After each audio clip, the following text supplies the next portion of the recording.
গল্পের ঢেউয়ে ঢেউয়ে আপনাদের স্বাগত। গল্প শুরু করার আগে আপনাদের নতুন বছরের প্রীতি ও শুভেচ্ছা জানাই। আশা করি আপনারা ভালো আছেন। গল্প পাঠে আমি সাগর লাহিড়ী। যদি এতক্ষণেও আমার চ্যানেলটি সাবস্ক্রাইব করে না থাকেন তাহলে চটপট সাবস্ক্রাইব করে নিন।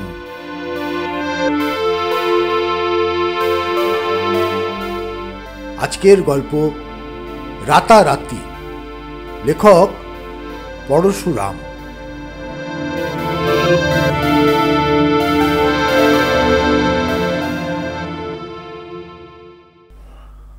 শহরে আবার ছেলে ধরার উপদ্রব শুরু হইয়াছে।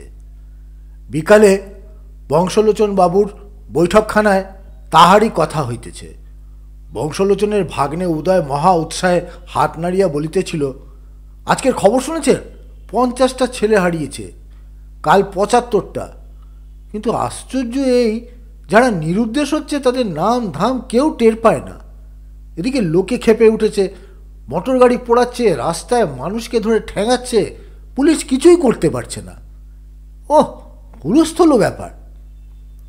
বংশলোচন বাবু বলিলেন, কাগজে কি লিখছে? তাহার শালা নগেন বলিল, এই শুনুন না, আজকে ধূমকেতু খুব জোর লিখেছে। আমরা জানিতে চাই দেশের এই অরাজক অবস্থার জন্য দায়ী কে? অজ্ঞ লোকে রটাইতেছে বালি ব্রিজের বুনিয়াদ পোক্ত করিবার জন্য 10,000 ছেলে পুঁতিবে। বিজ্ঞ লোকে বলিতেছেন ছেলেরা সংসারে বিতরাগ হইয়া বানপ্রস্থ অবলম্বন করিতেছে। কাহার কথা বিশ্বাস করিব? দেশ নেত্রীগণ এখন দলাদলি বন্ধ রাখুন, গভর্নমেন্ট উঠিয়া পড়িয়া লাগুন। আমরা তারস্বরে প্রশ্ন করিতেছি, তাহার উত্তর দিন। কোন দুরাত্মা দেশ মাতৃকাকে সন্তান হারা করিতেছে? বংশলোচনের ছোট ছেলে ঘেন্টু বলিল, বাবা, ছেলে ধরা বাবা ধরে, বলো না বাবা। উকিল বিনোদবাবু বলিলেন, তেমন তেমন বাবা হলে ধরে বই কি, কিন্তু তুমি ভেবো না খোকা, আমরা রক্ষা করব। বৃদ্ধ কেদার চাটুর্যে মহাশয় নিবিষ্ট হইয়া তামাক খাইতেছিলেন। নগেন তাহাকে বলিলেন, চাটুর্য মশাই, আপনি সাবধানে চলাফেরা করবেন।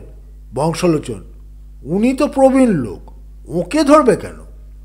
নগেন, মনেও ভাববেন না তা, চ্যাবনপ্রাশ খাইয়ে তরুণ বানাবে, তারপর চালান দেবে। উদয় সভয়ে বলিলেন, তরুণদেরই ধরছি বুঝি? চাটুর্যে হুকা রেখিয়া বলিলেন, উদয়, তুই কিরকম লেখাপড়া শিখেছিস দেখি? জোয়ান, যুবক আর তরুণ, এদের মধ্যে তফাৎ কি বলতো? উদয়, জোয়ান হচ্ছে যার গায়ে খুব জোর, যুবক মানে যুবা, যাকে বলে ইয়াং ম্যান। তরুণ হলো গিয়ে মানে যাকে বলে, দাঁড়ান অভিধান দেখে বলছি। চাটুর্যে, অভিধানে পাবি না, আজকাল মানে বদলে গেছে। আমি অনেক ভেবেচিন্তে যা বুঝেছি শোন। যার দাড়ি গোপ দুই আছে তিনি হলেন জোয়ান, যেমন রবি ঠাকুর, পিসি রায়। যার দাড়ি নেই, শুধুই গোপ, তিনি যুবক, যেমন আশু মুখুজ্জে, গান্ধীজি। আর যার দাড়িও নেই, গোঁফও নেই, তিনি তরুণ, যেমন বঙ্কিম চাটুর্যে, শরৎ চাটুর্যে আর কেদার চাটুর্যে। উদয়, আর আমি নগেন মামা।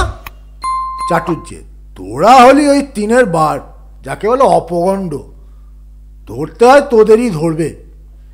উদয় চিন্তা করিয়া বলিল, আমি দাড়ি রাখতুম, কিন্তু বউ বলে। নগেন, খবরদার উদয়, ফের যদি বউয়ের কথা পারবি তো কান মলে দেবো। চাকর আসিয়া বংশলোচনের হাতে একটি টেলিগ্রাম দিয়া গেল। বংশলোচন দেখিয়া বলিলেন, এই যে চাটুর্যে মশাইয়ের নামে তার। চাটুর্যে, আমাকে তার করলে কে? দেখো তো পড়ে কি ব্যাপার। বংশলোচন, কার্তিক মিসিং। উদয়, হ্যাঁ, বলেন কি? বংশলোচন, চরণ ঘোষ টেলিগ্রাম করেছেন মজিলপুর থেকে, কার্তিককে পাওয়া যাচ্ছে না, পুলিশে খবর দিতে বলেছেন।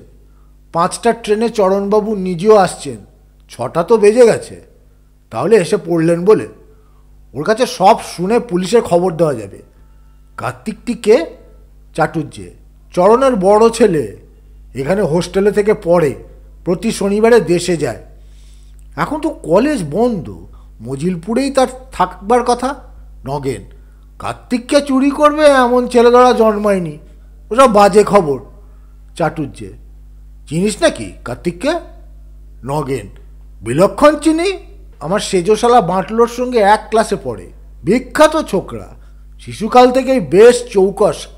যখন 10 বছর বয়স তখন সে তার বান্ধবীদের বলতো, মেয়েগুলো আবার মানুষ, মাথায় এক গাদা চুল, আবার ফিতে বাঁধা, আবার শুধু শুধু দাঁত বার করে হাসে। মারতে হয় এক ঘুষি। তারপর 14 বছর বয়সে তার প্রাণের বন্ধু বাঁটলোকে লিখলে, নারীর প্রেম কখনোই নয় ভাই বাঁটল, এ জগতে কারো থাকবার দরকার নেই, শুধু তুমি আর আমি। কিন্তু 2 বছর যেতে না যেতে তার যৌবন নিকুঞ্জের পাখি কা কা করে উঠল।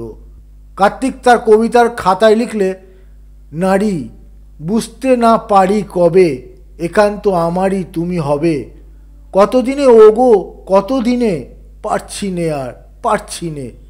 বংশলোচন।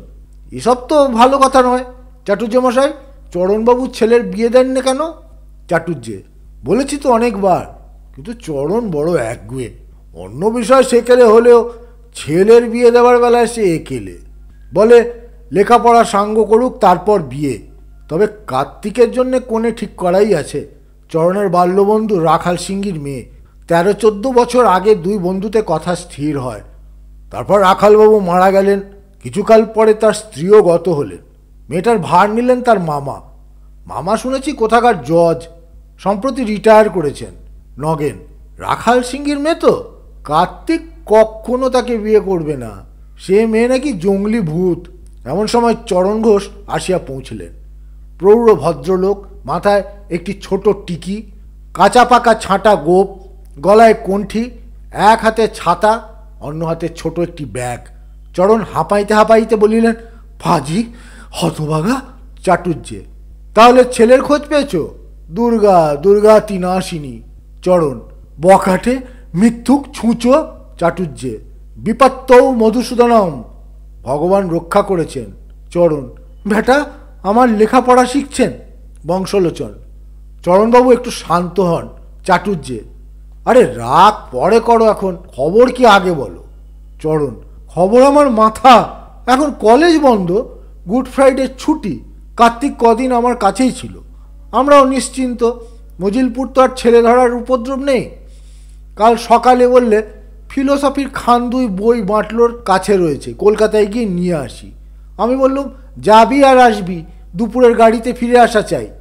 বেলা শেষ হয়ে গেল, কিন্তু কার্তিক ফিরল না। রাত্রি কাবার হলো, তবু ছেলের খবর নেই। তার মা কান্নাকাটি শুরু করলেন, কারণ পরশু নাকি কলকাতায় 63টা ছেলে চুরি গেছে। অগত্যা তোমায় একটা জরুরি তার করে দিলুম। তারপর বিকেলের গাড়িতে চলে এলুম। প্রথমেই গেলুম বাঁটলোদের ওখানে। তার ছোট ভাই সাঁটলো বললে বাঁটলো আর কার্তিক কজন বন্ধুর সঙ্গে ওভারটুন হলে বক্তৃতা শুনতে গেছে।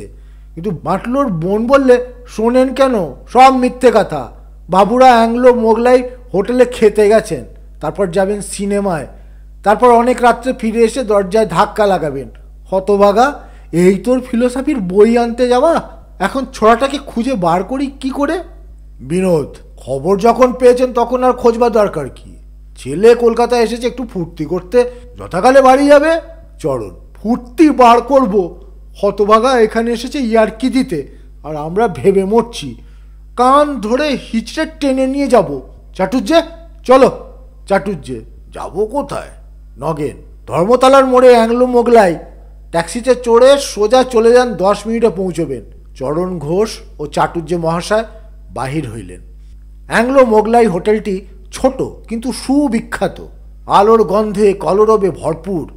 খোপে খোপে নানা লোক খাইতেছে, কেহ একলা, কেহ সদলে। দরজার পাশে একটা ডেস্কের সামনে ম্যানেজার কখনো বসিয়া কখনো দাঁড়াইয়া চারিদিকে নজর রাখিতেছে এবং মাঝে মাঝে হাঁকিতেছে, 3 নম্বরে 1 প্লেট কোরমা, 6 নম্বরে 2টো চা, 4টে কাটলেট শিগগিরি, 5 নম্বরে আরও 2টো ডেভিল ইত্যাদি। চরণ ঘোষ ও চাটুর্যে প্রবেশ করিলেন।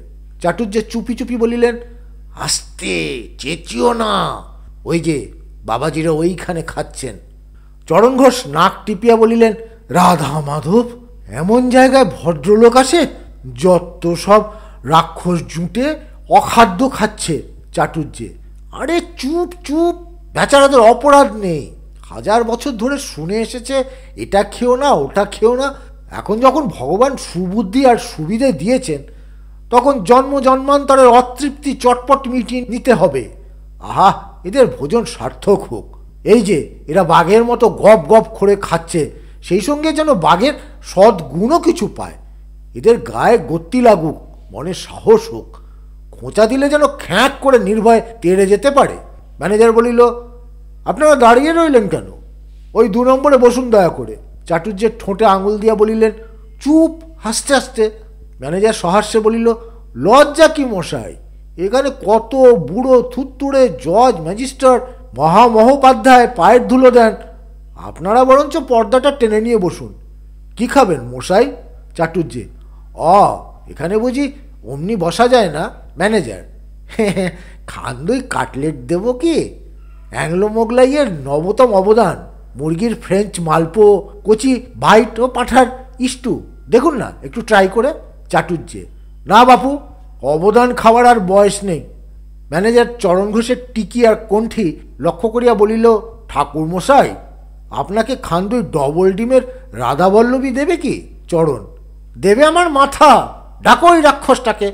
ম্যানেজার, রাক্ষস ঠাক্ষস এখানে পাবেন না মশাই, সব জেন্টেলম্যান।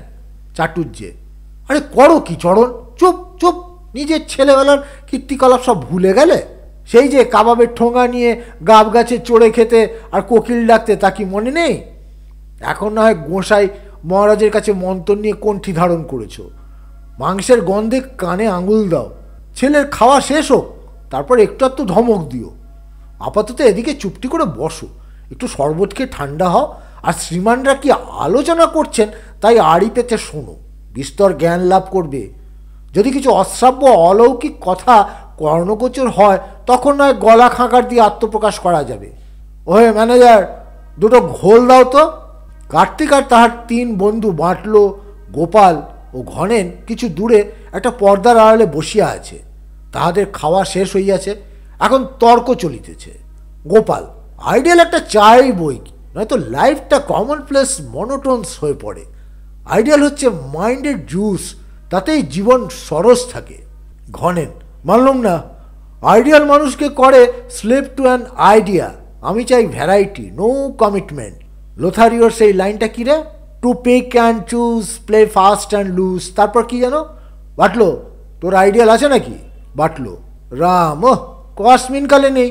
চরণ ঘোষ চুপি চুপি বললেন, এসব কি বলছে হে চাটুর্যে? কিছু বুঝতে পারছি না। চাটুর্যে, চুপ চুপ। কার্তিক টেবিল চাপড়াইয়া বলিল, আইডিয়াল টাইডিয়াল বুঝি না, আমি চাই বাস্তবের একটা সিনথেসিস। এমন নারী যে বল্লরী বাণিজ্যের মতো রূপসী, মিসেস চৌবের মতো সাহসী, জিগীষা দেবীর মতো লেখিকা, মেজদির ননদের মতন রসিকা, লটি রায়ের মতন গাইয়ে, ফাপ্তা খাঁর মতো নাচিয়ে। চাটুর্যে বললেন, বাস রে, এমন তিলোত্তমা আমাদের 14 পুরুষ কখনো দেখেনি। চরণ, আর কথাটি নয়, বাবাজিকে এই অঘ্রাণ মাসেই ঝুলিয়ে দাও, নইলে বেচারা বাড়ি বাড়ি হ্যাংলা দৃষ্টি দিয়ে বেড়াবে। চরণ ঘোষ লাফাইয়া উঠিয়া বলিলেন, দাঁড়া, হ্যাংলাপনা ঘুচোচ্ছি। এই কার্তিকে, হতভাগা স্টুপিড ছুঁচো, কি করছিস এখানে?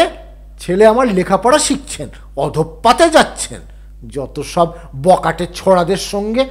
ঘনেন, খবরদার মশাই, মুখ সামলে কথা কইবেন। চরণ, ছুঁচোটাকে পই পই করে বললুম, যাবি আর আসবি, সন্ধে হয়ে গেল, ছেলের দেখা নেই। রাত্রির কাবার হলো, ছেলে আর আসে না। ছেলে ধরার খপ্পরেই পড়লো না, মোটর চাপা পড়লো না, পুলিশে ধরে নিয়ে গেল, কিছুই জানি না। বাড়ির সবাই ভেবে অস্থির, গর্ভধারিণী কেঁদে কেটে শয্যাশায়ী, আর ছেলে আমার হোটেলে বসে ইয়ার্কি দিচ্ছেন। হতবাগা, ছুঁচো, স্টুপিড, এই তোদের ইউনিভার্সিটি শিক্ষে কি হয় সেখানে? যত সব জোচ্চোর মিলে ছেলেদের মাথা খায়, আর অধঃপাতে আড্ডা হয়েছে এই হোটেল। যত বেহায়া ছেলে বুড়ো জুটে গোগ্রাসে গোস্ত গিলছে। এই বাটলোটা হচ্ছে দলের সর্দার, বিশ্ব বকাট। এই গোপলাটা হচ্ছে জ্যাঠার চূড়মণি, আর এই ঘনাটা একটা আস্ত বাঁদর। কার্তিক ঘাড় হেট করিয়া গালাগালি হজম করিতে লাগিল, কিন্তু বন্ধুরা রুখিয়া উঠিল। হোটেলের ম্যানেজার আস্তিন গুটাইতে লাগিল। বাটলো ছেলেটি অতি মিষ্টভাষী ও বিনয়ী। সে খুব মোলায়েম করিয়া বলিল, দেখুন চরণবাবু, নিজের ছেলেকে আপনি যা খুশি বলতে পারেন, কিন্তু আমরা কি করি না করি আপনার পিতার তাতে কি? ম্যানেজার বলিল, জানেন আপনাকে পুলিশে দিতে পারি। চরণ ঘোষ ভ্যাং চাইয়া বলিলেন, দাও না। ম্যানেজার, জানেন এটা হচ্ছে অ্যাংলো মোগলাই কেফ। বাটলো ভুল উচ্চারণ বরদাস্ত করিতে পারে না, বলিল, কেফ নয়, ক্যাফে। ম্যানেজার, ওই হলো। জানেন এটা হেজিপেজি জায়গা নয়, এটা রেসপেক্টেবল রেস্টুরেন্ট। বাটলো, রেস্তোরাঁ। ম্যানেজার, একই কথা। জানেন এটা হচ্ছে শিক্ষিত লোকের রেন্ডেজ ভোঁস। বাটলো, রাঁধে ভোঁ। বারবার বাধা পাইয়া ম্যানেজার চটিয়া উঠিল, বলিল, আরে থাম ডেপো ছোকরা, ডেভিল মামলেট কোপ্তা কোরমার দেড়াই বেচে বুড়িয়ে গেল, আর ইনি এলেন উরুশ্চারণ শেখাতে। বাটলো গর্জন করিয়া বলিল, খদ্দেরকে অপমান। টেক কেয়ার, তোমার হোটেল বয়কট করব। কেবল কুকুরের ঠ্যাং আর চর্বির সাপের চর্বি চালাচ্ছ। ঘরের এক কোণে একটি বৃদ্ধ ভদ্রলোক বসিয়াছিলেন। ইনি একজন নীরব কর্মী। 2 প্লেট কোরমা চুপচাপ শেষ করিয়া এখন রাই সরিষা ও নেবুর রস দিয়া টমেটো খাইতেছিলেন। বাটলোর কথায় চমকাইয়া উঠিয়া বলিলেন, কি ভয়ানক! সেই জন্যই তো আমি ওসব খাওয়া ছেড়ে দিয়েছি। কেবল জোচ্চরে, ভাইটামিনের নামগন্ধ নেই। হোটেলের ভোক্তার দল আতঙ্কে চঞ্চল হইয়া উঠিল। অনেকে খাওয়া ফেলিয়া উঠিয়া পড়িল। কেহ বলিল, হ্যাঁ কুকুরের ঠ্যাং। কেউ বলিল, সর্বনাশ, ভাইটামিন নেই। ম্যানেজার ব্যস্ত হইয়া কর জোরে বলিতে লাগিলেন, বসুন মশাই বসুন, ওসব মিথ্যে কথা কান দেবেন না, আমার কি ধর্মভয় নেই। চাটুর্য মহাশয় উঠিয়া চারিদিকে চাহিয়া বলিলেন, মহাশয়রা যদি অনুমতি দেন তো আমি ভাইটামিন সম্বন্ধে 2-4টে কথা নিবেদন করি। কয়েকজন প্রবীণ ভদ্রলোক চোপ চোপ করিয়া ধমক দিয়া গণ্ডগোল থামাইয়া দিলেন। তাহার পর চাটুর্য মহাশয়ের দিকে চাহিয়া বলিলেন, হ্যাঁ তারপর মশাই ভাইটামিনের কথা কি বলছিলেন? চাটুর্য বলিলেন, বাল্যে দুগ্ধ, যৌবনের লুচি পাঁঠা, বার্ধক্যে একটু নিম ঝোল আর প্রচুর হরিনাম, এই হলো আমাদের প্রাচীন শাস্ত্রসম্মত পথ্য। কিন্তু আজ দিনে আমরা জানতে পেরেছি যে ওসব কেবল উদর পূরণের উপাদান মাত্র। ভাইটামিনই হচ্ছে আসল জিনিস, ভবনদীতে ভাসবার একমাত্র ভেলা, শিশু যুবা বৃদ্ধ সকলের পক্ষেই। অতএব ভাইটামিন যদি চান তো কাঁঠাল খান। টমেটো ভুজি বাবুটি বললেন, কাঁঠাল? চাটুর্যে, আগে হ্যাঁ কাঁঠাল। কবি লিখেছেন, আমার সোনার বাংলা আমি তোমায় ভালোবাসি, তোমার আকাশ তোমার বাতাস আমার প্রাণে বাজায় বাঁশি, মরি হায় হায় রে, এমন দেশটি কোথাও খুঁজে পাবে না কুমশায়। এই ধরুন হিমালয় পর্বত, যার জোড়া দুনিয়ায় নেই। তারপর ধরুন রয়্যাল বেঙ্গল টাইগার, কে লড়বে তার সঙ্গে? সিংহ, সাধ্য কে? তারপর ধরুন কাঁঠাল। টমেটো ভুজি, কাঁঠাল কি একটা ফল হলো মশাই? চাটুর্যে, আগে হ্যাঁ বোটানি পড়ে দেখবেন, ফলের রাজা হচ্ছে কাঁঠাল, 2 মণ পর্যন্ত ওজন হয়। আবার কাঁঠালের রাজা ওতর পাড়ের বঞ্জুলবাবুদের গাছের রসও খাজা, এক একটি কোয়া এক এক পো, কাঁচা সোনার বর্ণ, ভাইটামিনের টইটম্বুর। গালে দিয়ে 5 এদিক ওদিক চালিয়ে রস অনুভব করুন, তারপর চক্ষু বুঝে একটা চাপ দিন, অবলীলাক্রমে গন্তব্যস্থানে পৌঁছে যাবে। কোথায় লাগে আপনাদের কালিয়া কোপ্তা কোরমা? টমাটো ভোজি কোন ক্লাসের ভাইটামিন মশাই? এ বি সি না D? Chatterjee, A B C D, বিএলও ব্লে, এস লাই ফক্স, মেটে হেন। যা বলেন, ডাক্তারি শাস্ত্রে কোনো বারণ নেই, হেন বস্তু নেই যা কাঁঠালে পাবেন না। গুড়ি চিরুন, তক্তা হবে, অগ্নিকাঠ তার কাছে তুচ্ছ। পাতা পাকিয়ে নিন, হুকোয় পড়াবার উত্তম নল হবে। আর ফলের তো কথাই নেই, কোলে তুলে নিয়ে বাজান, পাখোয়াজের মতো কাজ করবে। কাঁচার কালিয়া খান যেন পাঁটা, বিচি পুড়িয়ে খান যেন কাবুলি মেওয়া, পাকা কোয়ার রস গ্রহণ করে ছিবড়েটা চড়কায় চড়িয়ে সুতো কাটুন, বেরোবে সিল্ক। টমেটো বুঝি মুখ বাঁকাইয়া বলিলেন, ননসেন্স। চাটুর্যে, বিশ্বাস হলো না বুঝি? তবে মরুন ওই কাঁচা টমেটো খেয়ে, আমরা চললুম, নমস্কার। ওঠো হে চরণ। ম্যানেজার, ও মশাই, 2টো ঘোলের দাম দিলেন না? চাটুর্যে, আরে মোলো আবার দাম চায়, এত বড় একটা কুরুক্ষেত্র থামিয়ে দিলুম, সেটা বুঝি কিছু নয়। আচ্ছা বাবা নাও এই শিখি। চাটুর্য মহাশয় চরণ ঘোষকে একটু আড়ালে টানিয়া আনিয়া বলিলেন, ছেলেকে ধমক তো ঢের দিয়েছ, এবার মিষ্টি কথায় শান্ত করে ডেকে নিয়ে যাও। বাবা কার্তিক, এসো তো এদিকে একবার। চরণ ঘোষ বলিলেন, শোন কার্তিক, এই অগ্রহায়ণ মাসে তোর বিয়ে দেব। সেই রাখাল সিংহীর মেয়ে নেড়ি, ছোটবেলায় তাকে দেখেছিলি, মনে আছে তো? কার্তিক মুখ ভার করিয়া বলিল, নেড়ি টেড়িকে আমি বিয়ে করব না। চরণ ঘোষ আবার খেপিয়া উঠিয়া বলিলেন, করবি না কীরকম? তোর ঘাট ধরে বিয়ে দেব, অবাধ্য স্টুপিড চাটুর্যে। আহা, করো কি চরণ, তোমার কিছু আক্কেল নেই? এই কি বিয়ের কথা বলার সময় না জায়গা? যাও, তুমি আর মিছে দেরি করো না, 9টার ট্রেন এখনো পাবে। কার্তিক আজ বাটলোদের বাড়িতেই থাকবে। বাবা কার্তিক, তোমার সঙ্গে দুটো কথা আছে। চরণ ঘোষ গজগজ করিতে করিতে প্রস্থান করিলেন। কার্তিক ও তাহার 3 বন্ধুর সঙ্গে চাটুর্য মহাশয় রাস্তায় আসিলেন। ঘনেন বলিল, এ অপমান কখনোই সহ্য করা যায় না। আমরা বানের জলে ভেসে এসেছি নাকি? কার্তিক, তোর বাপকে এখনই উকিলের চিঠি দে, 500 টাকার ড্যামেজ, মোকদ্দমায় আমরা সাক্ষী হব। গোপাল, বাপের নামে নালিশ দেখায় খারাপ।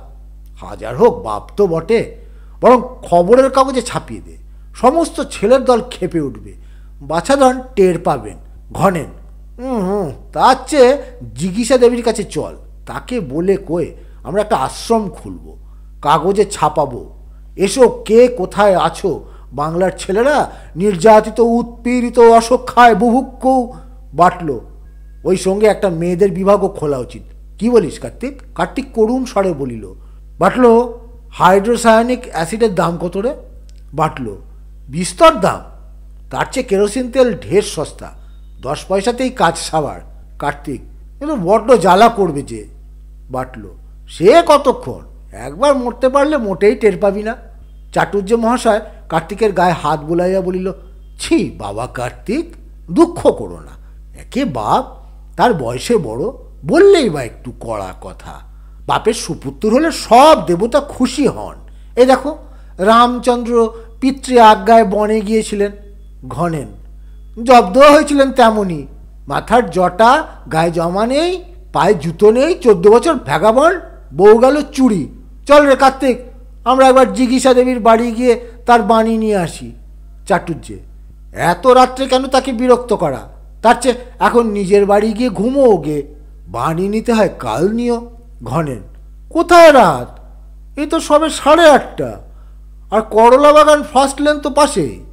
চাটুর্যে, আচ্ছা চলো বাবা, বড়দের রাজত্ব শেষ হয়েছে, এখন ছোকরাদের পিছু পিছু দৌড়নোই বুদ্ধিমানের কাজ। ঘনেন, আপনি আবার কি করতে যাবেন? বাটলো, চলুন না, উনিও একজন মুরব্বী লোক, ডেপুটেশনে থাকা ভালো। জিজ্ঞাসা দেবীর বসিবার ঘরটি ছোট, মাঝে একটি টেবিল, তার পাশে গোটা কয়েক চেয়ার এবং একটা বেঞ্চ। ছেলেরা এবং চাটুর্য মহাশয় ঘরে প্রবেশ করিলে নাকে ঝুমকো পড়া একজন নেপালি দাসী তাহাদের সম্মুখে দাঁড়াইল। বাটলো বলিল, চাটুর্য মশাই, আপনি হচ্ছেন আমাদের দলের সর্দার, দিন আপনার কার্ড পাঠিয়ে। চাটুর্যে, কার্ড ফার্ড আমার কোনো কালে নেই। ওগো ঝি, মাইজিকে গিয়ে খবর দাও, কেদার চাটুর্যে আর 4 জন ছোকরা মোলাকাত করনে মাংতা। ঘনেন, ছোকরা নয়, বলুন তরুণ। চাটুর্যে, हाँ हाँ बोलो, 4 ठो तरुण और 1 ठो बुढ़ा माईजिर साथ देखा करेगा। दासी चोख कुचकाइया जिज्ञासा करिल, मेम साहब का साथ? चाटुर्যে, हाँ रे बापू, जिघांसा देवी। घनेन धमकाइया बलिलेन, जिज्ञासा देवी? चाटुর্য मशाई, आपनार भीमरती धरेছে, भद्रमहिलार सामने असभ्यता करबेन देखছি। चाटुর্যে, देख घना, তুই আমার কাছে সভ্যতার বড়াই করিসনি। কটা মহিলা দেখেছিস তুই? জানিস আমার 3 খুড়শাশুড়ি, 4 শালাজ, 7 শালি আর গিন্নি তো আছেনি। এই 40 বৎসর তাদের সঙ্গে কারবার করে আসছি। দাসী খবর দিতে গেল। বাটলো বলিল, চাটুর্য মশাই, আপনি আমাদের ডেপুটেশনের মুখপাত্র, আমাদের বক্তব্যটা আপনি বেশ গুছিয়ে বলবেন, ঘাবড়ে যাবেন না তো? চাটুর্যে, ঘাবড়াবার ছেলে কেদার চাটুর্যে নয়। জিজ্ঞাসা দেবী ঘরে প্রবেশ করিলেন। রাশভারী মহিলা, দশাশয়ী চেহারা, পাউডারের প্রলেপ ভেদ করিয়া সুগোল মুখের নিবিড় শ্যামকান্তি উকি মারিতেছে। কালিদাস যদি দেখিতেন তো লিখিতেন, খড়ি পড়া ছাঁচি কুমড়ো ইব। জিজ্ঞাসা দেবী বলিলেন, আমাকে এখনই একটা কমিটি মিটিংয়ে যেতে হবে, আপনারা একটু তাড়াতাড়ি বক্তব্য শেষ করলে বাধিত হব। বাটল, বলুন চাটুর্যমশাই। চাটুর্যমশাই গলা সাফ করিয়া আরম্ভ করিলেন, মা লক্ষ্মী, এই যে দেখছেন 4 জন ছোকরা, এরা হচ্ছে 4টি তরুণ। এটির নাম কার্তিক, হীরের টুকরো ছেলে। এর বাপ চরণ ঘোষের হচ্ছে পিতৃর ধাত, তাই মেজাজটা একটু তিরিক্ষি। 2 সন্ধে ত্রিফলার জল খায়, কিন্তু কিছুই হয় না।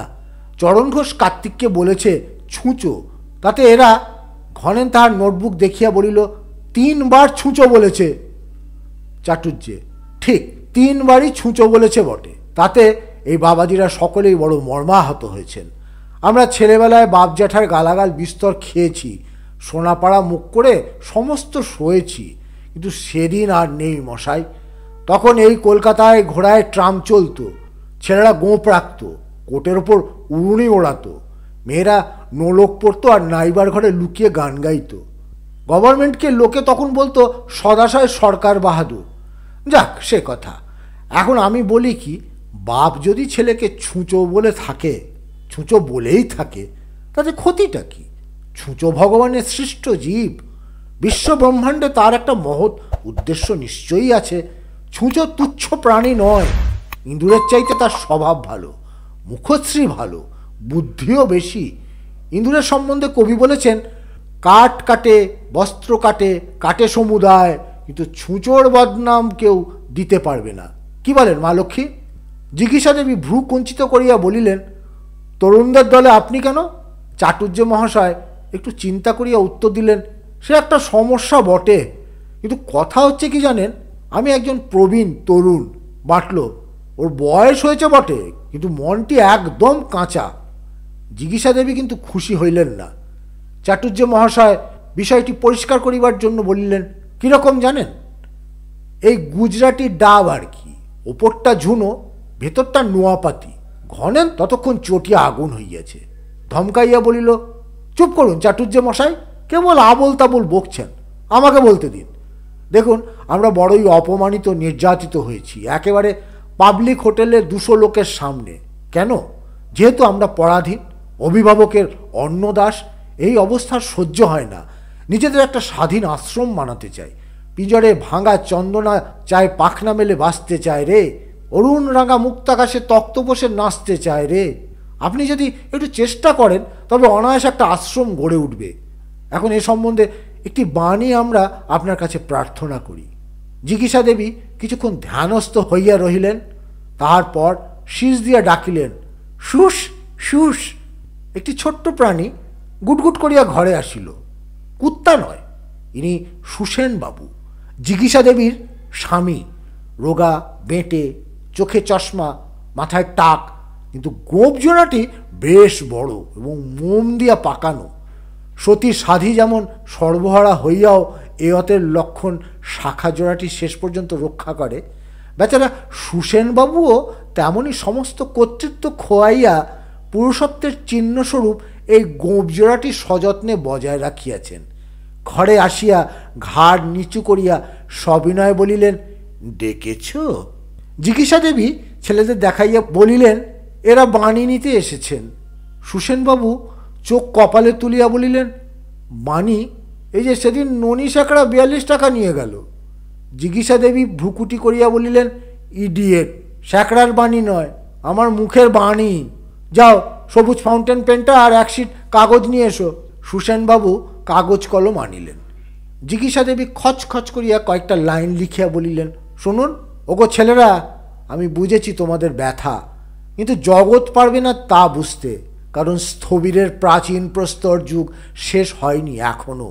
প্রবীণের রক্ত আর তরুণের খুন, ধনীর রুধির আর শ্রমীর লেহু, রেড়ির তেল আর ঝর্ণার জল কখনোই মিশ খায় না। অতএব তোমাদের হতে হবে স্বাবলম্বী, স্বপ্রতিষ্ঠ। বানাও আশ্রম গ্রামে গ্রামে, দেশে দেশে, নগরে নগরে। বানাও তরুণের তপবন, নবীনতার নীড়, যৌবনের দুর্গ।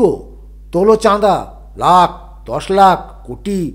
আপাতত এনে দাও আমাকে 1000-10, তাতেই কাজ আরম্ভ হতে পারবে।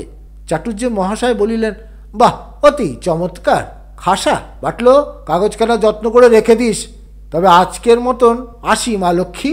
বাটল, অসময় অনেক উৎপাত করলুম, মাফ করবেন। জিজ্ঞাসা, না না, উৎপাত কিসের? আচ্ছা, আমি এখন মিটিংয়ে যাচ্ছি, নমস্কার। জিজ্ঞাসা দেবী প্রস্থান করিলেন। চাটুর্যে মহাশয়রাও উঠিলেন, কিন্তু সুসেনবাবু বলিলেন, আপনাদের কি বড্ড তাড়া, বসুন না একটু। চাটুর্যে, আপনিও একটা বানিয়ে দেবেন নাকি? সুসেনবাবু একবার দরজার বাইরে উকি মারিয়া বলিলেন, বাণী ফানি আমি বুঝি না মশাই, হচ্ছে মেয়েলি ব্যাপার, আমি বুঝি শুধু কাজ। বলছিলাম কি, আপনারা কানাই ঘোষালকে চেনেন? চ্যাম্পিয়ন ও1 লেগার, সেনেট হাউসের চাতালে নাগার 75 ঘন্টা এক পায়ে দাঁড়িয়েছিল, আমার খুড়তো ভাই হয়। চাটুর্যে, বটে। সুসেন, হ্যাঁ। বলাই বাড়ুজের নাম শুনেছেন? যে ছোকরা সেদিন গড়ের মাঠে 3টে গোড়াকে ছাতা পেটা করেছিল, আমার আপন বাস্তু ভাই। চাটুর্যে, বলেন কি মশাই, আপনারা দেখছি বীরের বংশ, বড় সুখী হলো আলাপ করে। আর কিছু বলবার নেই তো? আচ্ছা, বসুন তাহলে, নমস্কার। সুসেনবাবু সহসা মুখখানি করুণ করিয়া বলিলেন, 5টা টাকা হবে কি? মাস কাবার হলেই শোধ করে দেবো। বাটল একটা আধুলি ফেলিয়া দিল। ছেলেদের দল ও চাটুর্যে মহাশয় বাহির আসিলেন। রাস্তায় আসিয়া চাটুর্যে মহাশয় বলিলেন, আর ভাবনা কি, কেল্লা মার দিয়া, এখন চটপট আশ্রমের টাকাটা জোগাড় করে জিজ্ঞাসা দেবীর হাতে দাও। আচ্ছা, আমি এখন চললুম। কার্তিক, তুমি তাহলে আজ রাত্রে বাটলদের বাড়ি থাকছো, বেশ, কাল সকালে আবার দেখা হবে। চাটুর্যে মহাশয় চলিয়া গেলে ঘনেন বলিল, তাই তো, 10,000 টাকা, কিন্তু এর কমে আশ্রম হবেই বা কী করে? অন্তত 50 জনের থাকবার জায়গা চাই, শোবার ঘর, dining room, drawing room, library, tennis court, সমস্তই চাই। জিজ্ঞাসা দেবী খুব কম করেই এস্টিমেট করেছেন, কিন্তু টাকা পাওয়া যায় কোথায়? বাটল, কি বলিস? বাটল, আমি বলি কি, কার্তিক আজ রাত্রে খুব ঠেসে খেয়ে নিয়ে কাল থেকে উপবাস আরম্ভ করুক, আর আমরা চারিদিকে সভা করে বক্তৃতা দিই, হে দেশবাসী, এই যে একটা তরুণ আশ্রম বানাবার জন্য প্রাণ বিসর্জন দিতে বসেছে, আর তোমরা হেসে খেলে বেড়াচ্ছ, এটা কি ঠিক হচ্ছে? দাও 10,000 টাকা তুলে, তাহলেই বেচারা 4টি ভাত খাবে। ঘনেন, উপোস করে কাজ উদ্ধার করা হচ্ছে মেয়েলি ট্যাকটিস, আমার তাতে সিম্প্যাথি নেই। বাটল, পুরুষোচিত পন্থা আছে, কিন্তু তাতে কিছু সময় লাগবে। কার্তিক আমেরিকায় যাক, ঝাঁকড়ার চুল রাখুক, স্বামীজি হয়ে জেঁকে বসুক, বিস্তর মেয়ে মোট চেলা হবে, টাকাও আসবে ঢের, সেইখানেই আশ্রম খোলা যাবে, আমরাও গিয়ে জুটব। কার্তিকের এসব যুক্তি পছন্দ হলো না, বলল, বাটল, পিস্তলের দাম কত রে? বাটল ফেরিওয়ালার সুরে বলল, জাপানওয়ালা 2 আনা, জার্মানওয়ালা 2 আনা, সস্তাওয়ালা 2 আনা। পিস্তল কি হবে রে গাধা? কার্তিক উত্তেজিত হইয়া বলিল, ডাকাতি করব, খুন করব, জেলে যাব, ফাঁসি যাব, আত্মীয় স্বজনের নাম ডোবাবো, জগৎ আমার শত্রু, কোথাও আমার স্থান নেই। বাটল, আপাতত আমাদের বাড়িতে স্থান আছে, রাত্রিটা তো কাটিয়ে দে, তারপর সকালবেলা মাথা ঠান্ডা হলে যা হয় করিস। গোপাল ও ঘনেন নিজের নিজের বাড়ি গেল। কার্তিক নীরবে বাটলোর সঙ্গে চলিল। বাড়ি আসিয়া বাটল কার্তিককে বাহিরের ঘরে বসাইয়া তাহার শুইবার ব্যবস্থা করিতে উপরে গেল, কিন্তু ফিরিয়া আসিয়া দেখিল কার্তিক পালাইয়াছে। রাত্রি দ্বিপ্রহর। বৃদ্ধ গোবিন্দবাবু দোতলার ঘরে খাটের উপর গভীর নিদ্রায় মগ্ন। সহসা তাহার চোখের ওপর একটা তীব্র আলোক পড়ায় ঘুম ভাঙিয়া গেল। শুনিলেন চাপা গলায় কে বলিতেছে, খবরদার, চেঁচালেই গুলি করব। লোহার আলমারির চাবি শিগগিরই। গোবিন্দবাবু বুঝিলেন আধুনিক চোর, একটা স্থবির চাকর ছাড়া বাড়িতে এখন দ্বিতীয় ব্যক্তি নাই। তিনি নিজেও কয়েকদিন হইতে বাতে পঙ্গু হইয়া আছেন। অগত্যা বলিলেন, চাবি তো আমার কাছে নেই, গিন্নির কাছে। তিনি আবার চন্দননগরে তার ভাইয়ের বাড়ি গেছেন। চোর, মানিব্যাগ, ঘড়ি টড়ি, আংটি। গোবিন্দ, এই ড্রেসিং টেবিলটা টানার মধ্যে যা কিছু আছে, কিন্তু চেক বই নিও না বাপু, সেটা তোমার কোনো কাজে লাগবে না। টর্চের আলো ঘরের চারিদিকে ঘোরাইয়া চোর টেবিল খুঁজিতে লাগিল। অন্ধকারে সহসা টেবিলটা ধাক্কা খাইয়া মেঝেতে বসিয়া পড়িয়া চোর বলিল, উফ! গোবিন্দবাবু বলিলেন, কি হলো? সাড়া নাই। কিছুক্ষণ পরে চোর আবার উফ করিল। গোবিন্দবাবু ভাবিত হইলেন। খাটের পাশে একটা বাতির সুইচ, সেটা টিপিয়া ঘর আলোকিত করিলেন। দেখিলেন চোর টেবিলের পাশে মেঝেতে বসিয়া আছেন। তার কোমরে হাত, মুখে কাতর ভঙ্গি। গোবিন্দবাবু জিজ্ঞাসা করিলেন, তোমারও বাত নাকি? চোর, মাস 2 আগে ডেঙ্গু হয়েছিল, তারপর থেকে মাঝে মাঝে একটুতেই খিল ধরে। উঠতে পারছি না। গোবিন্দ, উঠতে পারবে একটু পরে। ওষুধপত্র খাচ্ছ? চোর, ডেঙ্গু যখন ছিল তখন খেতুম, এখন আর খাই না। গোবিন্দ, অন্যায় করছো, ডেঙ্গু বড় খারাপ ব্যারাম। দিন কত তুলসী পাতার রস দিয়ে কুইনাইন খেয়ে দেখো দেখি, ভারী উপকারী। যদি এ সময় পুরী কি দেওঘর গিয়ে থাকতে পারো তো আরও ভালো। চোর একটু হাসিয়া বলিল, দেওঘর না শ্রীঘর? গোবিন্দ, তাও তো বটে। বুড়ো মানুষ, ভুলেই গিয়েছিলাম যে তুমি একজন চোর। কিন্তু ভয় নেই, আইন আদালত আমার আর ভালো লাগে না। সাজা যা দেবার আমিই দেব। তবে বাতে কাবু করেছে, এই যা মুশকিল। চোর এইবার একটু সুস্থ হয়ে আস্তে আস্তে উঠিল। গোবিন্দবাবু বলিলেন, বসো ওই চেয়ারটায়।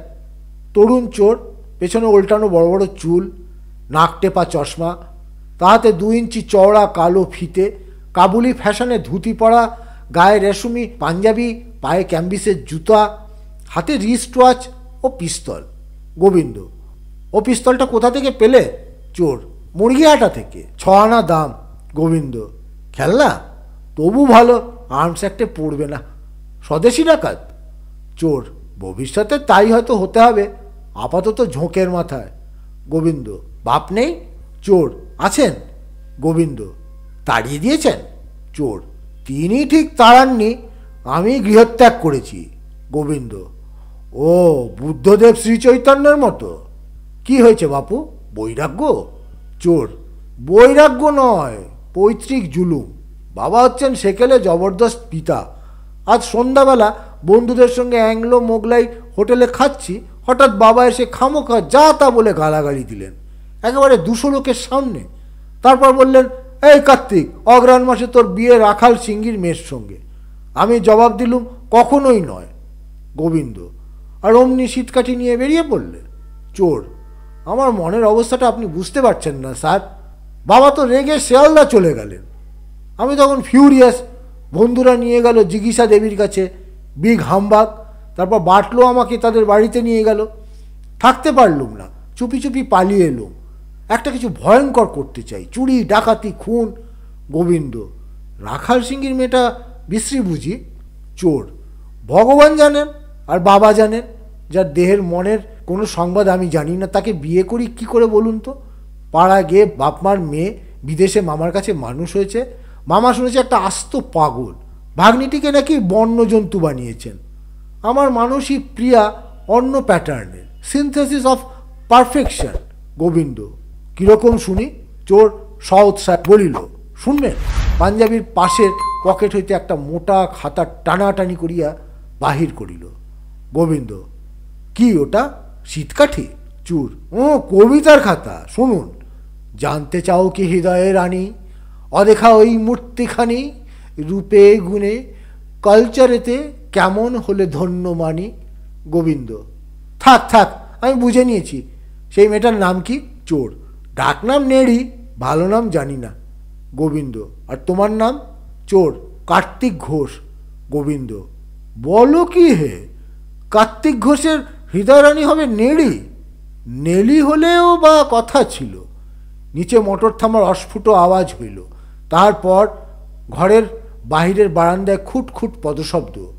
গোবিন্দবাবু হাঁকিলেন, কে রে, নেড়ি এলি? এত রাত হলো যে? বিনা বিনিন্দিত কণ্ঠে উত্তর আসিল, মামা এখনো জেগে আছো? ও, কি ভোজটাই খাইয়েছে, 50টা কোর্স, একেবারে টপিং। একটি সালাঙ্কারা অনবদ্যাঙ্গী তরুণী ঘরে প্রবেশ করিয়া একজন অপরিচিত লোক দেখিয়া চিত্রাপ্রীতাবৎ দাঁড়াইল। চোর হাঁ করিয়া দেখিতে লাগিল। গোবিন্দবাবু বলিলেন, হ্যাঁ, তারপর কি বলছিলে হে ছোকরা? রূপে গুণে কালচারেতে? রূপ তো দেখতেই পাচ্ছ, গুণ আর কালচার। নেড়ি, নেড়ি বানান করত প্রতিদ্বন্দ্বী। নেড়ি বলিল, পয়রা ফোলা তয় হস্যি ইত্যাদি। ইত্যবসরে চোর পেছন ফিরিয়া একটা ছোট আরসি পকেট হইতে বাহির করিয়া চট করিয়া মাথার চুল ঠিক করিয়া লইল। গোবিন্দ, 2-এর স্কোয়ার রুট কত হয় রে? নেড়ি, 1.41425। গোবিন্দ, ব্যাস ব্যাস, 5th প্লেস পর্যন্তই ঢের, কি বলে ছোকরা? আচ্ছা নেড়ি, তোর মতে আধুনিক লেখকদের মধ্যে সর্বশ্রেষ্ঠ কে? নেড়ি, যদি কতিনকাল অথর বলো, তবে অঁরি মবলার কাছে কেউ দাঁড়াতে পারে না। আধুনিক উপসী সাহিত্যের ইনি সবচেয়ে বড় এক্সপনেন্ট। কেমন একটা করুণ বিশ্বলুট ভাব, যেন একটা দড়ি ছেঁড়া পিয়াসী বুভুক্ষা, ভারী মিষ্টি লাগে কিন্তু।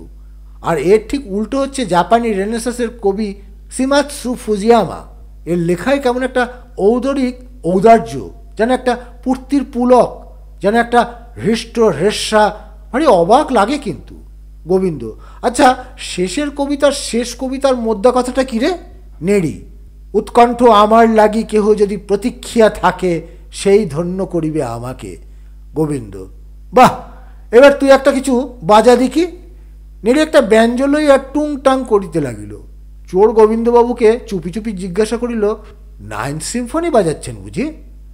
গোবিন্দ, ওসব সেকেলে সুর নেড়ির পছন্দ নয়, বোধহয় শালা লুটলিয়া বাজাচ্ছে। নেড়ি, একটা রাশিয়ান ঠুংরি গাতো। নেড়ি, যাও, এখন আমি পারি না, ঘুম পায় না বুঝি। আচ্ছা মামা, ইনি কে তা তো বললে না? গোবিন্দ, ইনি একজন চোর, হঠাৎ কোমরে খিল দাঁড়ায় বাধা পেয়েছেন। নেড়ি লাফাইয়া বলিল, হ্যাঁ চোর? এতক্ষণ বলতে হয়? ঘরের কোণে গিয়া চট করিয়া টেলিফোনটা তুলিয়া নেড়ি বলিল, পার্ক অ্যাট 7, হ্যালো বালিগঞ্জ থানা। গোবিন্দ, খবরদার নেড়ি, টেলিফোন রেখে দে, স্থির হয়ে বস। নেড়ি টেলিফোন রাখিয়া বলিল, বারে, চোরকে এমনি ছেড়ে দেবে? তোমার সেই কুকুর মারা চাবুকটা কোথায়? আমি না হয় ঘা কতক লাগিয়ে দিই। গোবিন্দ, এ আমার চোর, তুই মারবার কি? নেড়ি চঞ্চল হইয়া বলিল, তবে একটা দড়ি, বিছানা বাঁধা স্ট্র্যাপ কোথা আছে বলো না মামা, বেঁধে ফেলি, নয়তো পালাবে। চোর সবিনয়ে বলিল, আগে না না, আমি পালাবো না। নেড়ি ব্যস্ত হইয়া দড়ি খুঁজিতে লাগিল, কিন্তু পাইল না। চোর, আমার এই রুমাল দেখুন তো, যদি কাজ চলে। নেড়ি, নো থ্যাঙ্কস। নেড়ি তাহার শাড়ির আঁচল দিয়া চোরকে পিঠ মোড়া করিয়া বাঁধিল। চোর সুবোধ বালকের ন্যায় স্থির হইয়া রইল। নেড়ি বলিল, মামা বেঁধে ফেলেছি, এবার থানায় টেলিফোন করো শিগগিরি। গোবিন্দ, আমার এখন ওঠবার ক্ষমতা নেই, কিন্তু চোরের সঙ্গে তুইও যে বাধা পড়লি। নেড়ি অস্থির হইয়া বলিল, আমি? কখনো নয়। আঁচলটা কি শক্ত, ছেঁড়া যায় না। একটা কাঁচি, কাঁচি। চোর, দেখুন তো আমার বুক পকেটে আছে। নেড়ি চোরের পকেট তল্লাশ করিল, কিন্তু কাঁচি পাইল না। চোর, আচ্ছা পাশের পকেট দেখুন তো, সেখানেও কাঁচি নাই। নেড়ি বলিল, মিথ্যেবাদী জোচ্চোর। চোর বলিল, আগে না না, আচ্ছা আপনি বাঁধন খুলে দিন, আমি কথা দিচ্ছি পালাবো না, আপন মাই অনার। নেড়ি, কি কথাই বললেন, চোরের আবার অনার। উপায়ন্তর না দেখিয়া নেড়ি বাঁধন খুলিয়া দিল। গোবিন্দবাবু বলিলেন, নেড়ি, যা লক্ষ্মীটি, খান কত গরম গরম কাটলেট ভেজে আন, আর 1 কাপ চা, আর পাশের ঘরে এর শোবার ব্যবস্থা করে দে, এত রাত্রে বেচারা যায় কোথা। নেড়ি মামার আজ্ঞা পালন করিতে গেল। গোবিন্দ, কেমন দেখলেন কার্তিক বাবাজি? কার্তিক, চমৎকার, আশ্চর্য, এক্সকুইজিট। গোবিন্দ, মানসী প্রিয়ার সঙ্গে মিলছে। কার্তিক, হুবহু, কিন্তু বাবা কি করবেন তাই ভাবছি। এ নেড়ি তো তার মানসী নেড়ি নয়। গোবিন্দ, কোনো ভয় নেই তোমার, আমার শিক্ষায় মোটেই খুঁত পাবে না। এই নেড়ি যখন শ্বশুরবাড়ি যাবে, তখন লাল চেলি পরে এক হাতে ঘোমটা টেনে 50টা গুরুজনকে ঢিপ ঢিপ করে প্রণাম করবে। রান্নাঘরে গিয়ে কোমর বেঁধে 200 লোকের শাঁকের ঘন্ট রাঁধবে।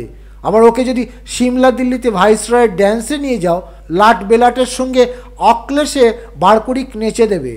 জার্মান কনসালের কানে চিমটি কাটবে। স্যার জম্বুস্বামী আয়ারের টিকি ধরে টানবে। কার্তিক, গোবিন্দ, কি ভয় পেলে নাকি? কার্তিক, আগে না, আনন্দ আনন্দ।